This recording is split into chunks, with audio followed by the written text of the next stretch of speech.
Étude biblique sur le sujet, la guérison divine, d'après la Bible d'études Esprit et Vie.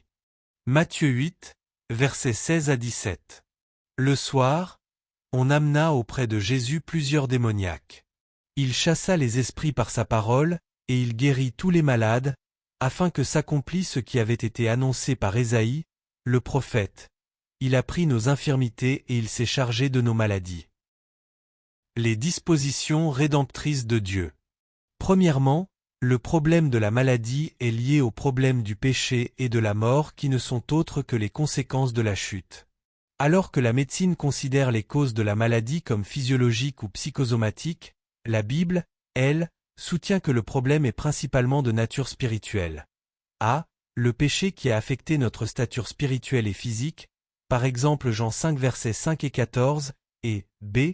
Satan, par exemple, Acte 10 verset 38, voire Marc 9 verset 17, verset 20 et verset 25, Luc 13 verset 11, Acte 19 verset 11 à 12. Deuxièmement, les dispositions rédemptrices de Dieu sont aussi vastes que les conséquences de la chute. Afin de remédier au péché, Dieu accorde son pardon.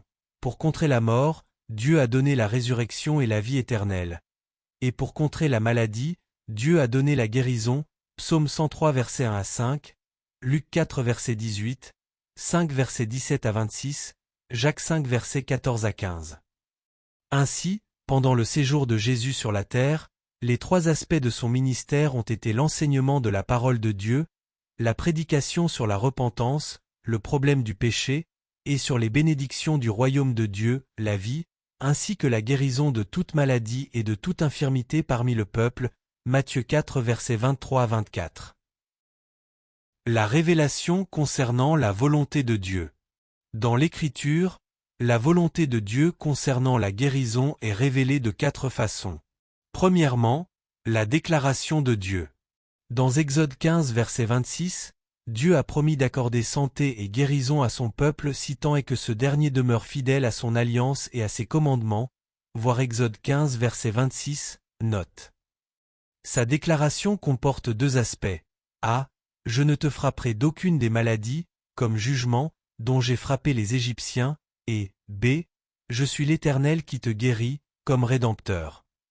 Dans l'Ancien Testament, Dieu a continué d'être le médecin de son peuple tant que ce dernier cherchait sa face avec ferveur et qu'il obéissait à sa parole, 2 Rois 20 verset 5, Psaume 103 verset 3.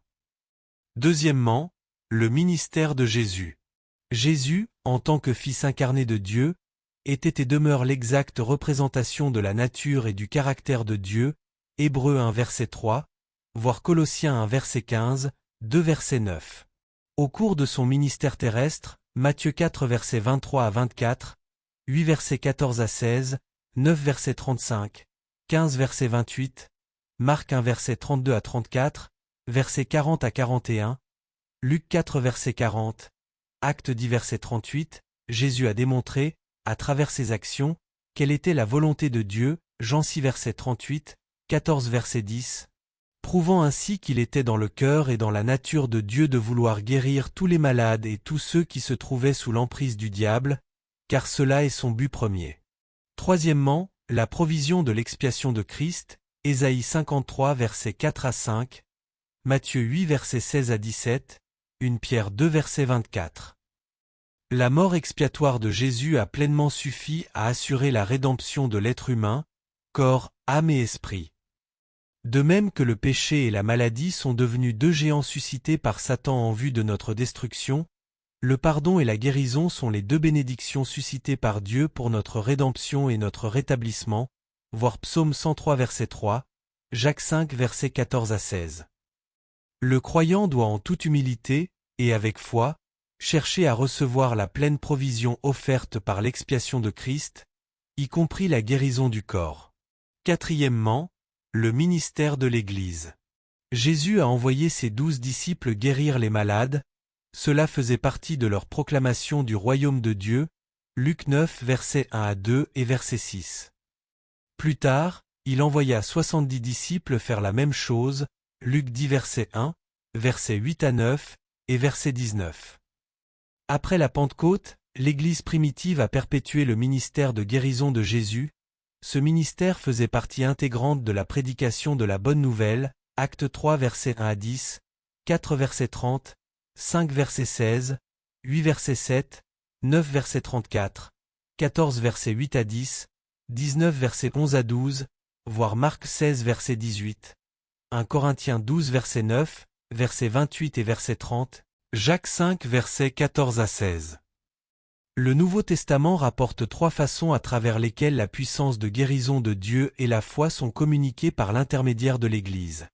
A. L'imposition des mains, Marc 16 verset 15 à 18, Acte 9 verset 17. B. La confession des péchés suivie par l'onction d'huile pour les malades, accompagnée de la prière de la foi, Jacques 5 verset 14 à 16, et C. Le don des guérisons, 1 Corinthiens 12 verset 9. Notez que ce sont les anciens qui doivent faire la prière de la foi. Les obstacles à la guérison. Parfois, des obstacles se dressent contre nous et nous empêchent d'être guéris. Au nombre de ces obstacles nous avons, entre autres, premièrement, le péché non confessé, Jacques 5 verset 16, deuxièmement, l'oppression ou l'emprise démoniaque, Luc 13 verset 11 à 13, troisièmement, la peur ou une grande anxiété, Proverbes 3 verset 5 à 8, Philippiens 4 verset 6 à 7, quatrièmement, les déceptions du passé qui minent notre foi, Marc 5 verset 26, Jean 5 verset 5 à 7, cinquièmement, les gens.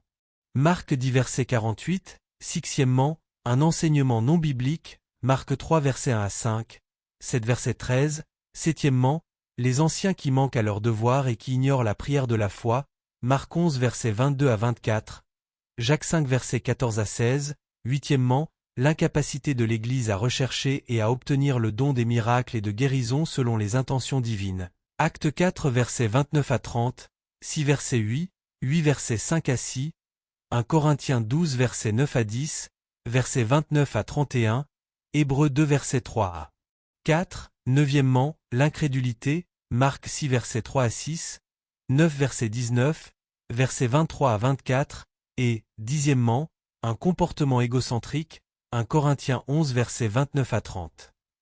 Il arrive aussi que la raison d'une maladie dans la vie de personnes pieuses et consacrées à Dieu ne soit pas clairement discernée, par exemple, Galates 4 verset 13, 1 Timothée 5 verset 23, 2 Timothée 4 verset 20. En d'autres occasions encore, Dieu permet à ses saints bien-aimés de mourir de suite de la maladie, voir 2 Rois 13 verset 14.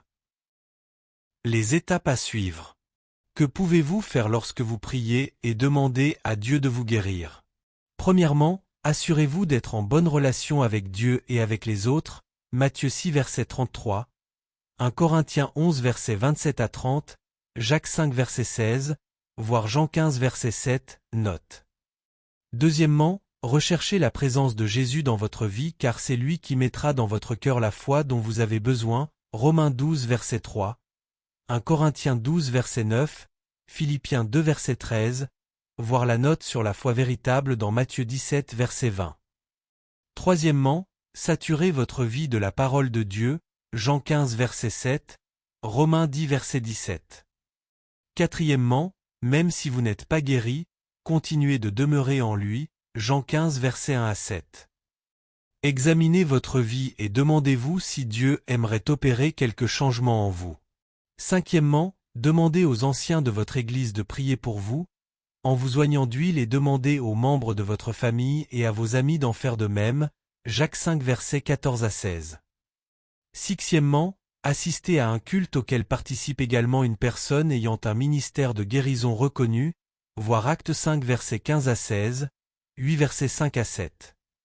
Septièmement, attendez-vous à un miracle, confiez-vous en la puissance de Christ, Matthieu 7 verset 8, 19 verset 26. Huitièmement, réjouissez-vous lorsque vous recevez la guérison. Réjouissez-vous, même si elle ne s'accomplit pas sur l'heure. Philippiens 4 verset 4, verset 11 à 13. Neuvièmement, sachez que ce n'est pas parce que Dieu tarde à répondre qu'il ne vous exaucera pas. Il a parfois d'autres projets qui, une fois réalisés, glorifient son nom, Jean 9 verset 3, 11 verset 4, verset 14 à 15, verset 45, 2 Corinthiens 12 verset 7 à 10, et concourent à votre bien, Romains 8 verset 28.